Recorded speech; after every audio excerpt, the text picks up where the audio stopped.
the podcast that cuts through the noise to uncover what it truly means to be human. Here, we don't hold back.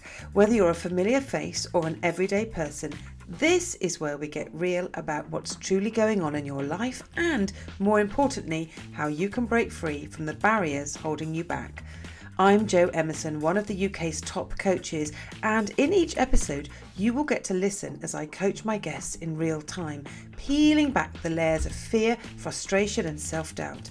These are raw, honest and sometimes painful conversations, but they're also hugely empowering. If you are ready to see what's possible when you stop hiding and start living, then you are in the right place.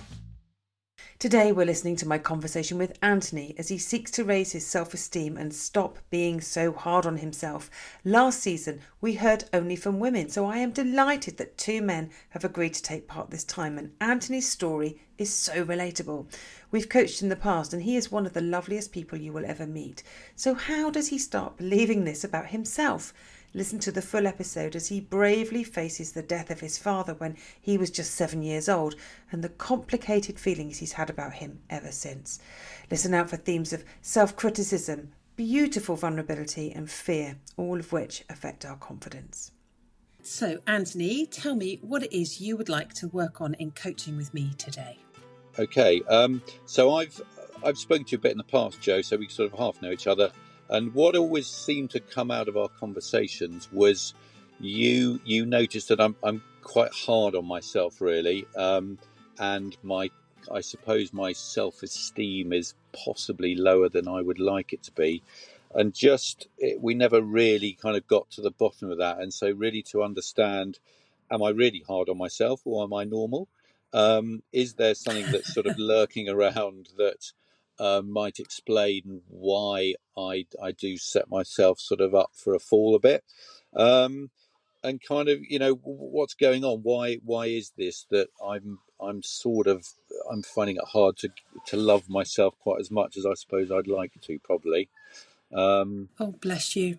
Yeah. That makes sense? I remember, it makes total sense. And I remember, so just for context, we had a series of coaching sessions, didn't we, many years ago, maybe 7-8 years ago? Not about 5 years ago, probably, yeah.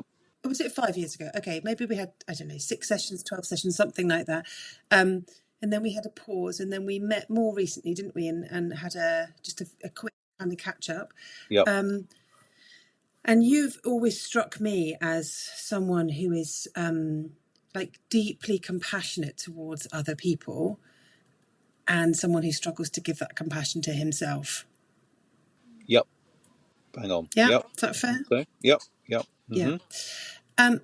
And I do remember, this is without me kind of giving away any confidences that you and I shared in the past, but I do remember there being some stuff from when you were growing up that was probably weighing quite heavy on your ability to operate from a place of self-esteem today. Yep. That there was a pressure. I remember a garden centre. Yep. Mm-hmm. And I remember you feeling just possibly a sense from a very young age of not being good enough. And so I'm wondering, and obviously, we're recording this, so you're not going to want to implicate anybody else or name any names, but I'm just wondering whether you could, for my kind of memory, really, just give me a whistle-stop reminder of what it was like for you growing up, because usually our self-esteem stuff, that stuff that's lurking, will be a limiting belief that we picked up when we were very young. Mm-hmm. Okay. Yeah. So I grew up a pretty good childhood, really.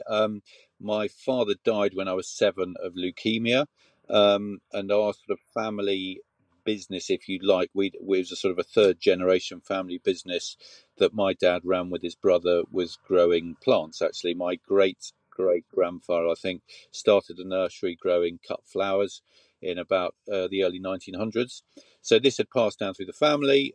We lived next door to it as kind of part of the family identity. So sadly, my dad was running it. He was the sort of well, as it feels like, he was the kind of brains behind it, and the mover and the shaker. He had his brother who helped run it, who was the real doer. He understood all the machines and the bits and pieces, but my dad was a sort of businessman, if you like. So Okay. I was 7 when he died. And we didn't wildly sort of, you didn't get counselling or that. It was slightly sort of difficult. My mum was obviously very upset, and I was sent away to boarding school shortly after that as a better place to be for me. I was at home with my mum and my 2 older sisters, and so it was. I don't know. I sort of felt like I've kind of done a bit of stuff on my dad, but it does feel like a bit of a it's a sort of weight on the shoulders that he was, obviously anyone who dies young always has this, oh, he's amazing and all that kind of bit. And I think as I've gone on a bit more, you understand that this sort of family history of success and kind of building big businesses and that sort of thing weighs a bit heavily on me. I've run my own businesses previously, but sort of I don't see it as being as successful, if you like, as whatever the sort of family business has provided us with. It's given us a pretty good sort of childhood education and house, all those sorts of things. So Yeah, that sort of feeling your that business maybe has you been haven't. very successful. Sorry. Sorry to interrupt you. But your business, so your marquee business, was incredibly successful, wasn't it? Yeah, it was okay. But I suppose I still measure it in the context of, I haven't squirreled away. Everyone says I did sell my business, but not for a massive amount. Everyone says, oh, you must be a millionaire if you've sold a business. Well, no, that's not how it works. So I think much of this is probably down to money and not, I've earned okay, but I've never maybe lived up to that sort of family expectations where you're squirreling away thousands of pounds for your children, which I think weighs a bit on my shoulders. So that's kind of where, but yeah, I've led a career, and then when I met you, I was sort of at a point where I'd had enough of that career, and I needed a change. So you pulled apart my head, and then I've got rid of the marquee business, descended into midlife crisis, and it's taken me 3 or 4 years to kind of pull out of that. And as you say, I've found it in helping other people and helping young people specifically, which feels like a really good place to have ended up. But still just finding, ironically, we help young people with their self-esteem, and I sort of often find myself sitting there thinking, when I think you should be a little bit better at this sort of thing. I'm quite good at talking to other people about it, but as you say, maybe not so good at talking to myself. So that's kind of the background. But how much of Yeah, that's that's right. I relevant? remember. And you know, if I could take you back to that 7-year-old boy who lost his dad, this icon of the family, this icon of business. I'm wondering if we could give that 7-year-old boy a voice, what he might say. Hmm. Um, I think I think I was probably more confused than anything. I I wasn't that close. I think I was slightly scared of my father. He worked hard and he came back. I felt like I was probably told off quite a lot. So it was a big loss, but I maybe might have felt a bit guilty that I didn't feel it. I can remember actually the moment when we were told by my mum, and I was with my 2 sisters and my mum, and she knelt. She sort of got us down. It was early in the morning, and said, "I'm really sorry, but Daddy's died." And the three of them were crying a lot, and I felt a little bit guilty that you have 5 minutes this, right? Can we get on now and do something else? Which is a weird Yeah. thing to remember. Um, so yeah, I don't know, but it certainly wasn't dealt with particularly. It wasn't dealt with in those days, so I couldn't say it dealt with badly. It just, there wasn't the mechanisms to do it like it is nowadays. Um, Okay, so the 7-year-old would say, maybe, what am I supposed to be feeling here? Yeah, yeah, yep. And maybe a bit of guilt that I wasn't feeling what maybe I'd sensed other people were feeling, and wasn't finding life as difficult, and as maybe I was finding difficult, but it didn't feel like it was that horrific at the time. I don't think so. Well, no, Um, it's not horrific when someone we're scared of dies. hmm, I mean, if we Yeah. just, I know this is very tough, but if we just stay with the reality for a minute, as you know, I do a lot of work with teams, right? And corporate teams, leadership development. And the mission with any team building program is to mine for the truth. There's a man called Patrick Lencioni who's written a great book about this, and it's a model. I use his model a lot. And we're mining for the truth. Because when we mine for the truth and we get right down to the truth, then we can normally work out a way to think differently and act differently. And I wonder whether, sorry, for more context, often when we are mining for the truth, we can get sidetracked by other issues. Mm-hmm. So on a team building thing, other issues might be someone hasn't got the same knowledge as someone else, or the same experience, or the same relationships with other people, or longevity within the business, or whatever. And these can all be like side shoots that we can end up talking about, but actually we need to get to the nub of the issue. So I'm always pulling people back, right, to but what's the truth? What's the actual issue here?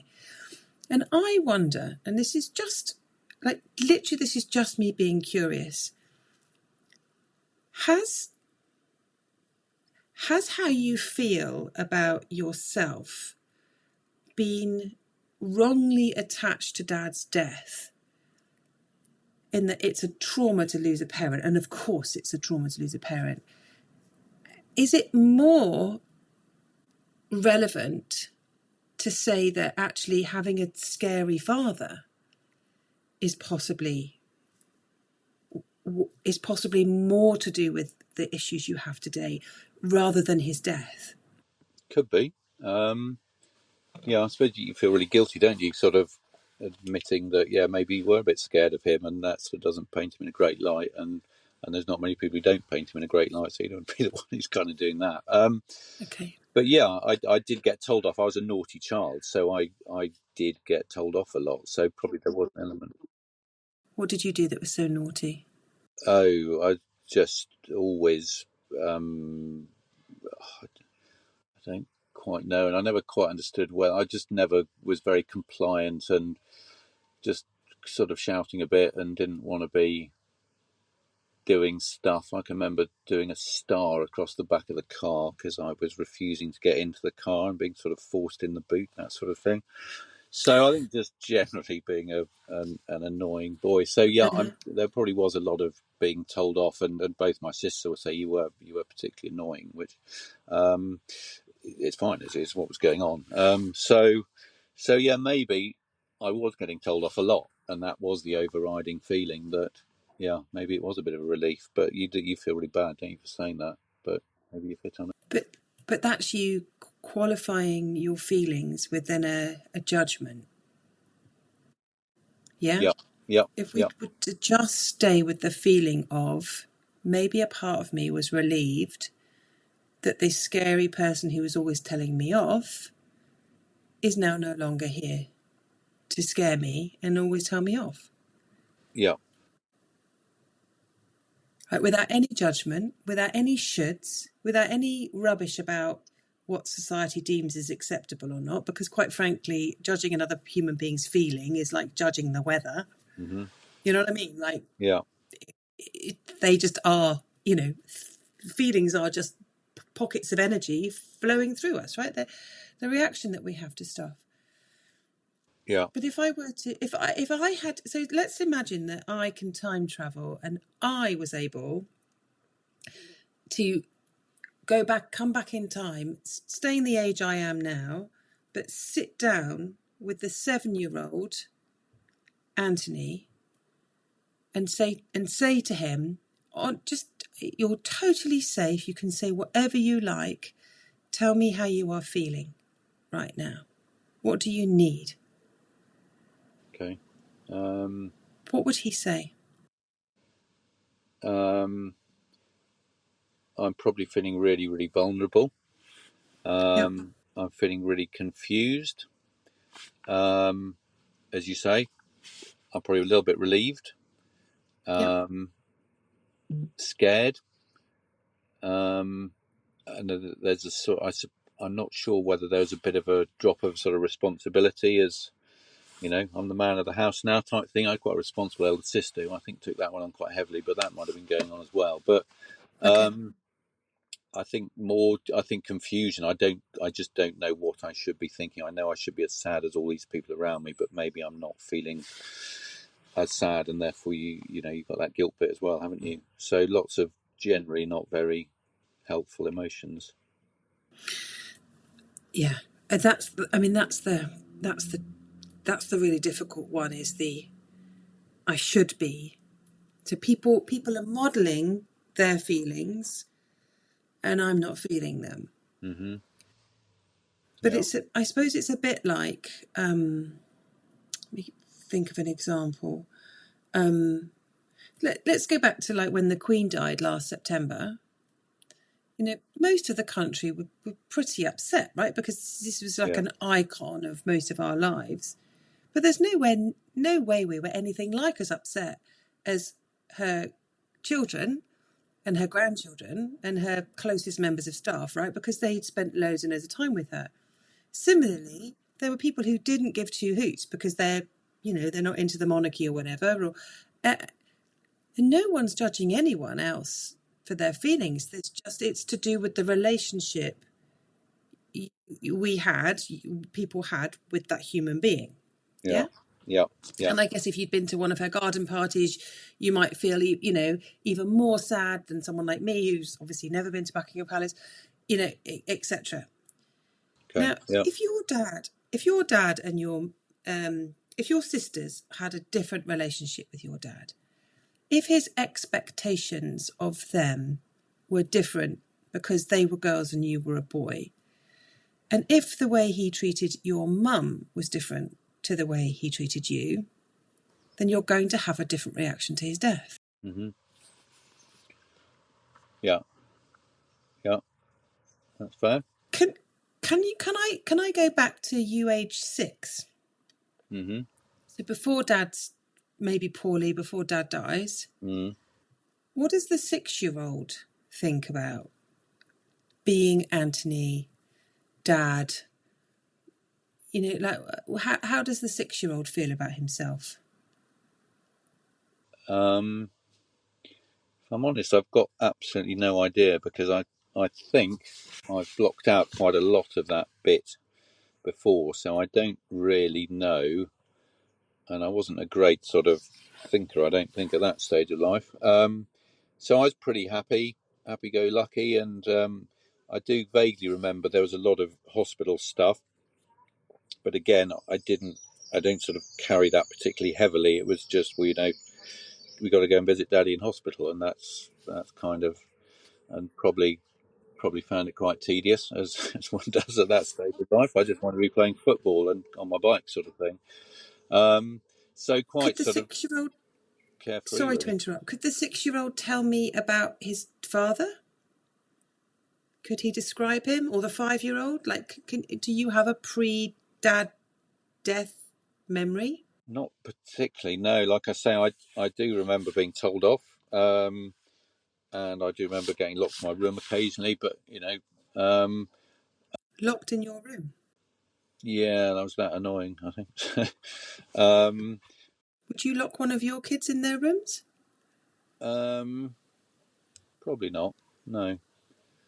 No. No. Probably not, or definitely not? No, I wouldn't. You're right. No. What does that say if you're locking someone in their room? Yeah, it's quite hard, isn't it? Yeah. Yeah. And you find it really difficult to be with I remember this, from our previous sessions, Anthony, you find it really difficult to be with the truth of how difficult it was sometimes, Mm-hmm. because there's like a protector part in your brain that just wants to shut that down and go, no, it was fine. Yeah. It was Yeah. a bit tricky, but it was fine. We weren't starving. I wasn't being beaten, so therefore it was fine. Yeah. And then there's this little truth teller in you that wants to bubble up and say, you know what, I was locked in my room and I was terrified of my dad, and being locked in my room was horrible. Mm-hmm. It's a very disempowering thing to... It's different, like, to putting a stairgate on a child's bedroom, to like a little one, to keep them safe, so Mm-hmm. they don't fall down the bloody stairs while everyone's asleep. That's very different to what it's penal, isn't it? Yeah. Yeah. No, it's a fair point. Yeah, but It was like, I get that it was the time. I get that, you know, you grew up at a similar time to me, the 70s. It was very different yeah. how it is now, thankfully.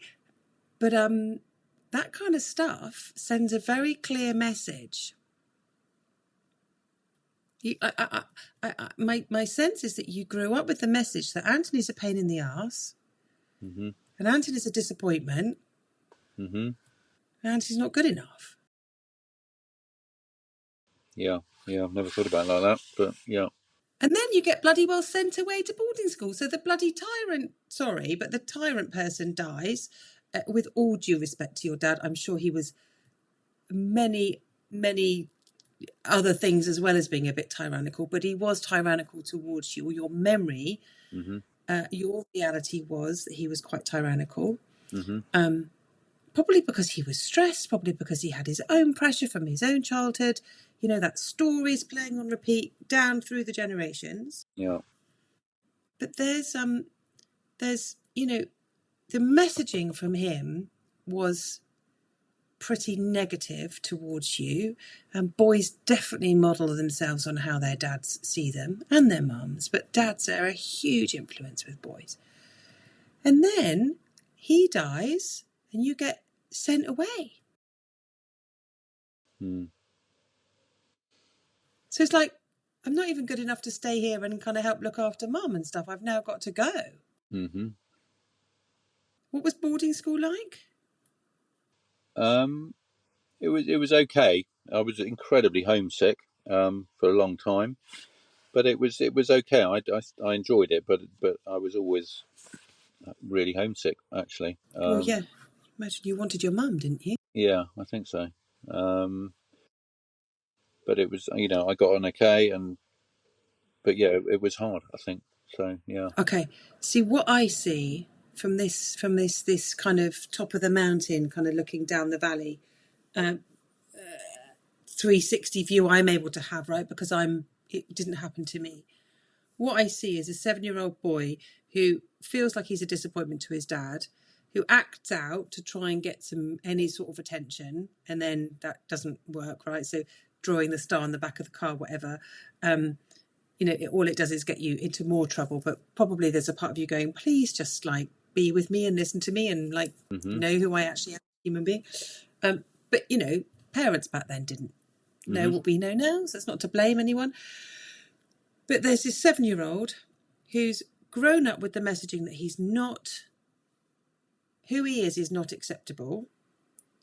Then dad dies, so he loses one parent, and then immediately after he loses another because he gets sent away from her. Yeah, it's quite hard to hear, isn't it? That sort of thing. But no, it's fair. But is anything of what I've said not true? No, not really. No, I think that's all fair. Yeah, it's just really hard, isn't it? When, you know, you only hear good about your dead parents, and therefore you sort of feel like you're being really unloyal to say, actually, no, I was probably scared of him, and you know. Why do you think people only say good things about him now he's dead? Because I don't know, everyone's only ever nice about dead people, aren't you? You can't be unpleasant about dead people. It's always Right. I had a mentor once who, when someone in my family who was really awful died, and I was deciding whether to go to the funeral or not, what she said to me was, just because someone's died doesn't stop them being a C word. And it was like, oh, yeah, actually. We are always, like, I get the respect for the dead thing. I completely get that. But I believe that the truth is more important than respect. Yeah. In fact, it's almost, you know, honouring a memory of someone who wasn't that person isn't honouring their memory. It's just honouring a hologram. Yeah. The hologram of Dad. Now, that doesn't mean that the people who speak nicely about him didn't have a better experience of him than you. Mm-hmm. Right? And they're entitled to feel positively about Dad. Mm-hmm. That doesn't change your reality, though. Yeah. Yeah. No, maybe he just wasn't an amazing dad.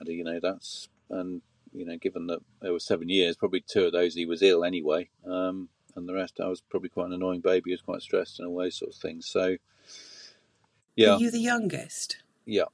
Yeah.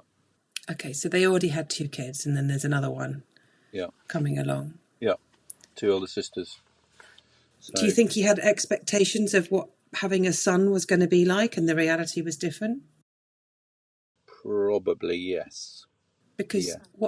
what I love most about you, I've known you a long time. Whenever I hear from you, my heart grows a bit, because what I love most, one of the things I love most about you is you are so compassionate and you are so sensitive. You're a really sentient man. You're a man who feels things. Well, back in the 1970s, boys who felt stuff were not deemed to be boys.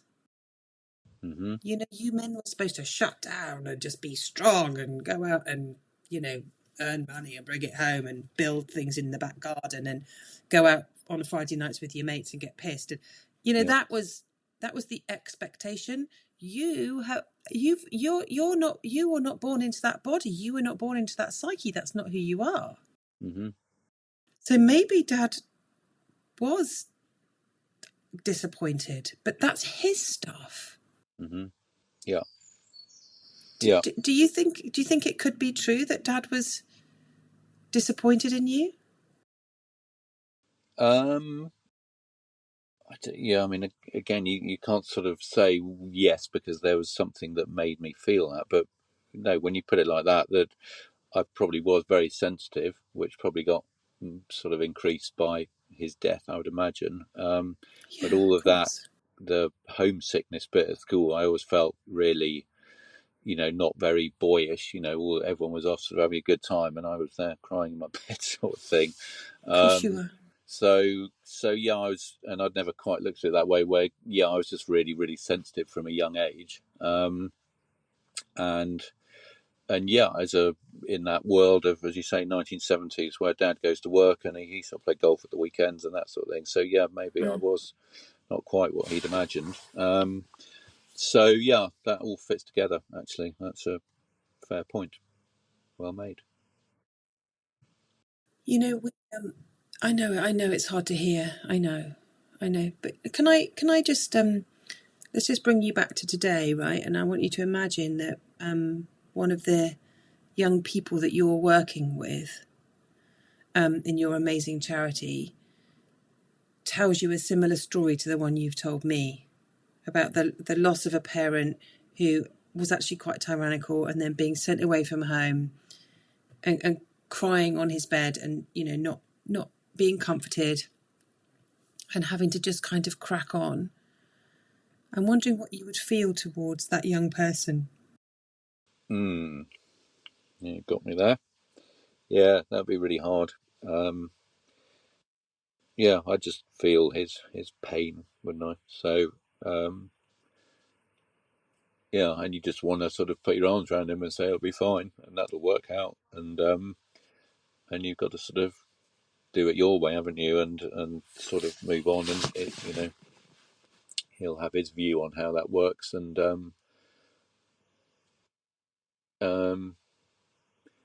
but actually, you're great just the way you are, and actually understanding that being sensitive is all right. Actually, as life goes on, it Oh my! was tough being a boy who found those things difficult in the sort of 70s and 80s. But as you get a bit older, you realise, no, that's all right actually. But Oh my God! I think it's a superpower in men. There's nothing sexier. I'm sure Ness, your wife, would agree with me. There's nothing sexier than a man who's in touch with his feelings. well, There's kindness is the new sexy. I'm telling you now. I said it to somebody the other day.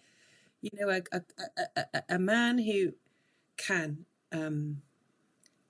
cry, can empathise, and a woman. Men and women who are in touch with who they are their feelings, is a beautiful thing. There is no way Ness would have married you if you were one of those alphas. Hmm. Yeah. I mean, No, I'm speaking on her behalf, but I imagine if when she listens to this, she'll be like, yeah. And obviously I no, don't know as well as I know you, but, no. I you know, think I know you. I pretended to be an alpha for a while, I think, and wasn't Was she terribly good at fooled? not sure. So no, Oh. that's all. No, that's really insightful, actually. Um, So what would you be off? So that boy, this imaginary boy who's just told you about this very, very, very traumatic childhood, you'd be putting your arm around him. You'd be wanting to give him a hug. You'd be wanting to say to him, it's going to be all right and I'm here for you. Would you understand that? What would you understand about him?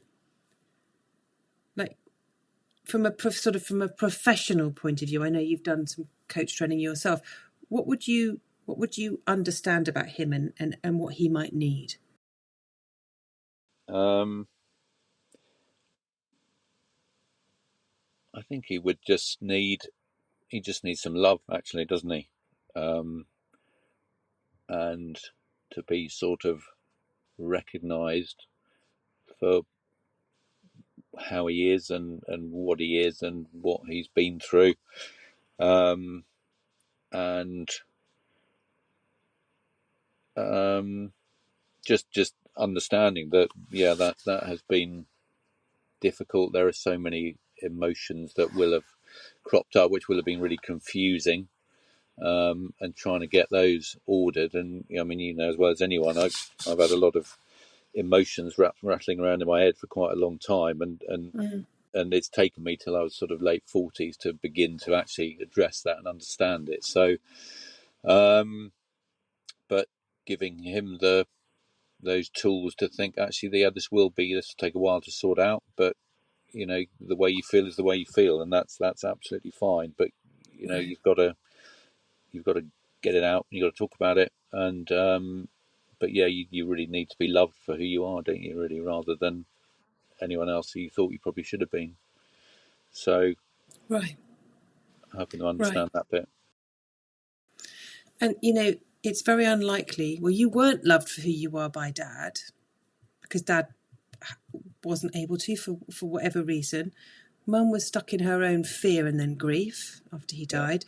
And then you get sent to boarding school where, I from what I've read, I didn't go to boarding school. I went to a local comprehensive. But from what I gather from boarding schools, certainly in the 70s and 80s, they were nourishing, nurturing places where, the sensitivities in the heart of a child were Mm. paramount. Yeah. They were sort of quite military, I think, in Yeah. there. Yeah. And some people thrived in that. There is a thing called boarding school syndrome. So whenever someone says that they went to boarding school, there's a red flag for me to be checking for boarding school syndrome, which is all about abandonment. Yeah. And a lot of my clients who've been to boarding school suffer with this chronic fear of abandonment because they were sent to boarding school too early, Mm-hmm. too young. But then I equally have other clients who were like, no, I bloody loved boarding school. I went when I was 13, had the best time. Yeah. It's not not everyone suffers. And of course, boarding schools are completely different today than they were back then. Yeah. Because again, thankfully, the world's moved on. But I just feel for you that there's never been an opportunity for you there wasn't as a child any safe place for you to be Anthony. Like really you. Mm-hmm. And so we go into fight, flight, freeze mode. Yeah. Mm-hmm. And one of the ways in which we fight is to pretend to be someone we're not. Mm-hmm. We dissociate. And another way in which we kind of fight is to make up fantasies about who people are or were, but also the fantasy that if I'm always to blame, if I'm the one that's not good enough, then possibly I can fix that. And possibly that means that I can rely on these other people. Yeah. to actually look back now as an adult and go, actually, those adults weren't reliable. That's too scary to admit when you're a child, because your very survival hangs on these adults. Mm-hmm. But now, I presume you're in your 50s, because I'm sure we're the same age. So now we're in our 50s. We're adults, quite old adults actually, with our own nearly adult children. It's easier. I'm not saying it's easy, but it's easier to look back and think, gosh, it wasn't safe. Mm-hmm. It wasn't Yeah. safe. Which again is just a really difficult sort of sentence to hear. You just feel that sort of guilt of, oh my God, my mother worked so hard to keep us all right, and we were all right, and happy childhood was, you always say, oh, it's happy childhood, all that bit, but I think no, you've nailed it. That underneath there was a lot of turmoil going on, and just grappling with, yeah, where am I safe really? And it probably took till I was sort of 18 or so just to wind out of that and find some Yeah. different stuff. So yeah, it was probably harder than I imagined, actually. It's harder than you've allowed yourself to believe. It was definitely harder than you have allowed Yeah. it to be. But if you could get present with the reality starts to get easier to be with. This is the thing, it's that what you resist persists Yeah. truth, Carl Jung, I believe. Although I first heard it from Tony Robbins, the American coach, who was just, I think the guy's great. Marmite, definite Marmite, but I love Tony Robbins. Yeah. He talks about what resist persists. If you are resisting the reality of how it was for you to grow up, it is going to keep banging on your door saying, I need to be heard, I need to be heard, I need to be heard. Mm-hmm. If you could, and this may be a bit of piece of psychotherapy you may need to go and do, if you could get okay with the realities of the past, which, by the way, will include the fact that mum worked really hard to keep you guys okay. This is not a binary thing. It's not my childhood was all shit or it was all good. Mum worked hard. Tick, that's true. I wasn't allowed to be who I was, and therefore I suffered. Tick, also true. I was sent away to boarding school and was deeply homesick, and that was probably the worst thing for me. Tick, also true. Mum sending me to boarding school is what she thought was the best thing for me. Tick, also true. Mm-hmm.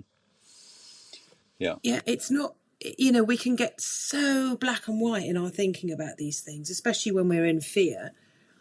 But if you could spend some time being with the reality that the reason you are so hard on yourself still is because it was the only way you survived. Mm-hmm. Shut down. Do not feel. Do not think. Do not do not be relieved that Dad's dead. That's wrong. Mm. We can grieve and also be relieved. Mm-hmm. I mean, my dad was a very different character to yours, but he died when I was 26. But he'd had a long, hideous illness for 5-6 years. It was awful to watch. And of course I was devastated when he died, but I was also relieved that he didn't have to go through all of that and we didn't anymore. And I don't feel guilty for feeling that relief now. I did at the time, but, I was 26 or whatever. Yeah. But it's all right. Well, it's all right because it is what was happening. Yeah. No, as you say, it's just getting underneath the skin, which it's really awkward to do, isn't it? And it makes you feel rather bad and unloyal and all those sorts of things. But no, it was just probably, and I've, having been through the father bit, and I'm still have been, and maybe this could help me to, what was the real impact of my father's death? And I've never really got to the bottom of that question, but Well, I maybe think the better question, or but possibly more what might be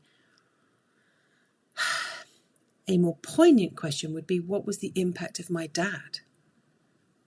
What was the impact of me being his son? Yeah. Rather than we hooking, do you remember what I was saying about, I don't know, 20 minutes ago? Rather than it being about his death, what if it was actually about being his child?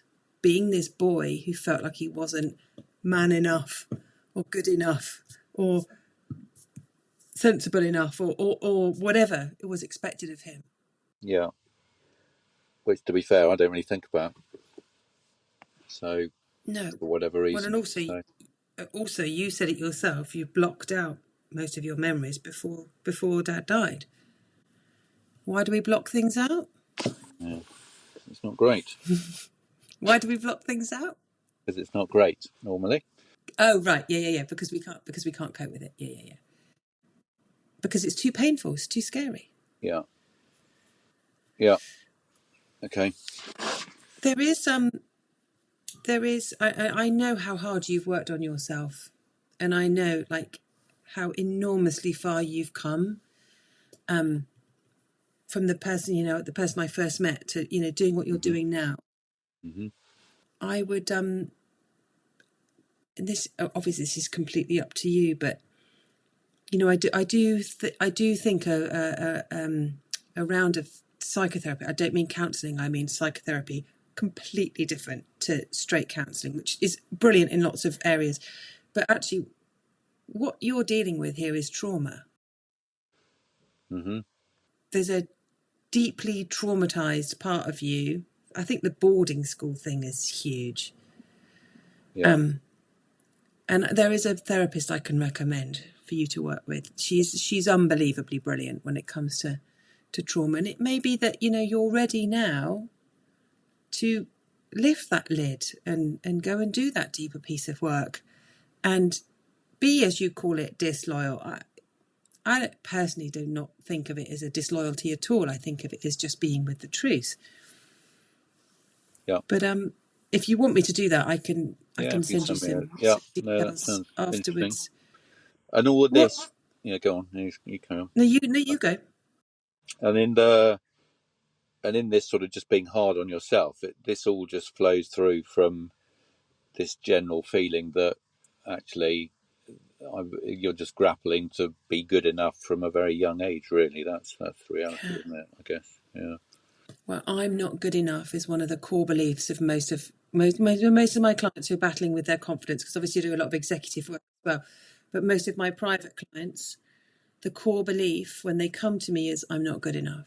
I'm not enough. I'm not good enough. Mm-hmm. And that's what we work on. Yeah. And if there's been serious amounts of trauma involved, which, I would say you qualify for that. Sometimes a piece of psychotherapy is needed as well, for someone to be really, really free. You have to look back at, that's why I kind of referenced your journey, from when I first met you. You've made such enormous strides. You've come on such a huge way.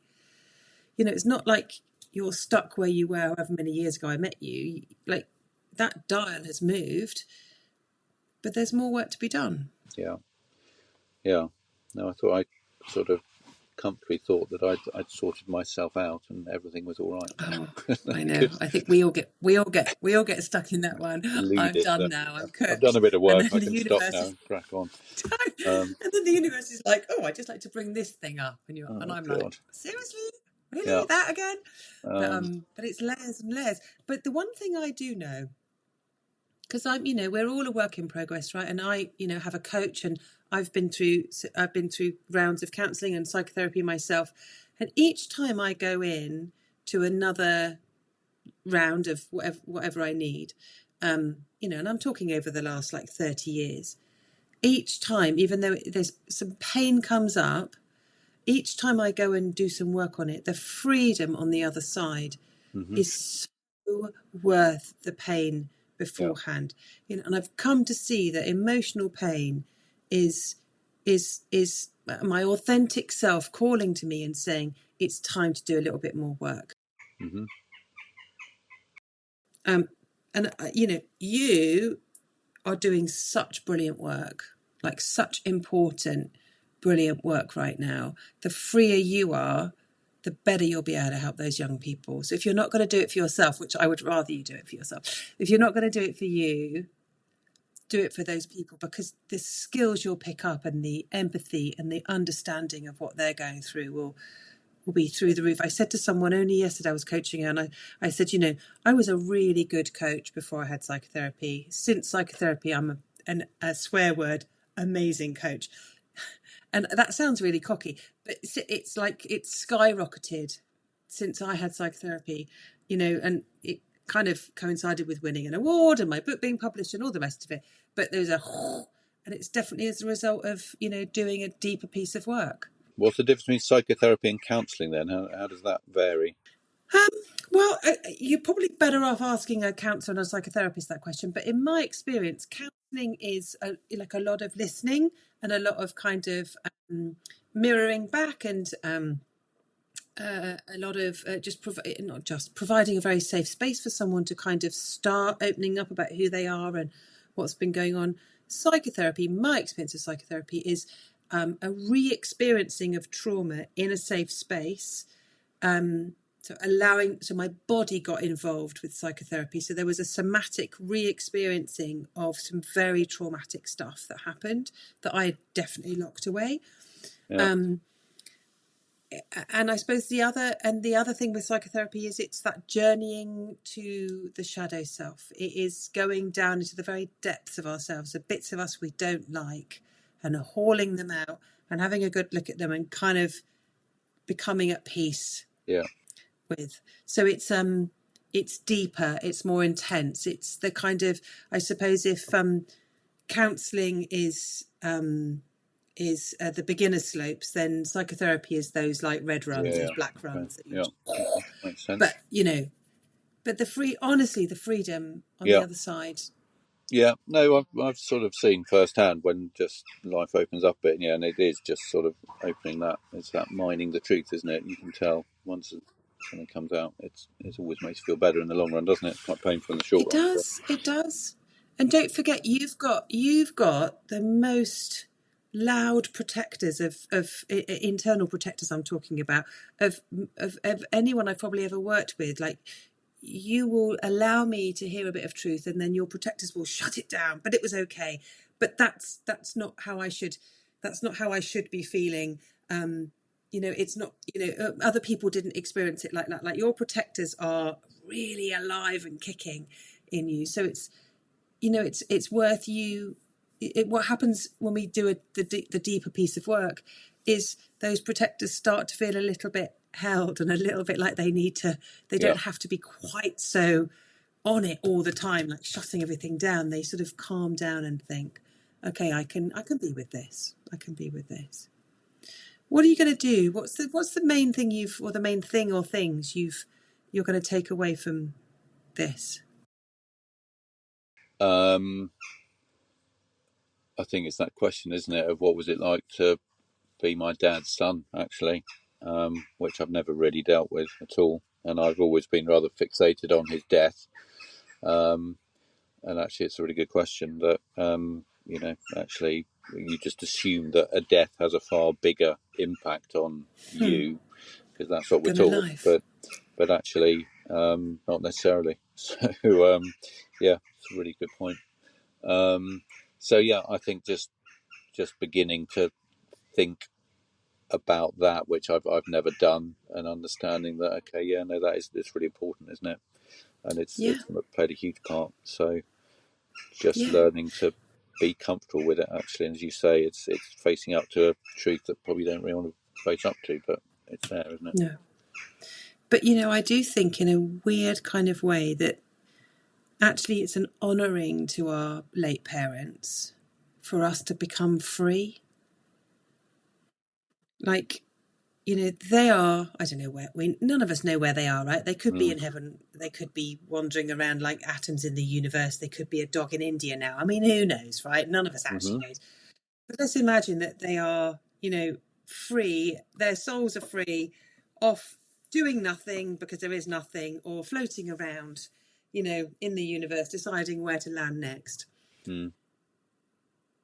On that metaphysical quantum kind of level, they are not going to want you still stuck. Mm-hmm. They're going to be thinking, oh, I wish I hadn't been so hard on him. Your dad would, if he is free now, be thinking, I wish I hadn't been so hard on him. I wish I just loved the boy he was and said, who do you want to be? Let me help you become that person. So in a way, doing this work is an honouring of whatever energetic state they're in now. And I know I sound really woo-woo when I say all of that, but I'm being deliberately kind of evasive with my language because, like, none of us really knows, right? No, fine. No, that's no, thank you, Jo. That's really. Oh, you're so lots of welcome. food I for love coaching you. I was here this morning thinking she's no way she's going to make me cry today, but you've managed it. I think every time I've spoken to you, you always just go in there with a knife and turn. So, which is good. I love it. So that's really good for me. I'm So thank sorry. you. I was going to say, I'm sorry. But you know what I always say though, when the tears come, we've hit the truth. Yeah. It's every single time when the tears come, we've hit the truth, and truth is what we're seeking. It's been such a pleasure to coach you again. Well done, great work. Thank you, Jo. You're amazing as ever. Lovely to have a chat.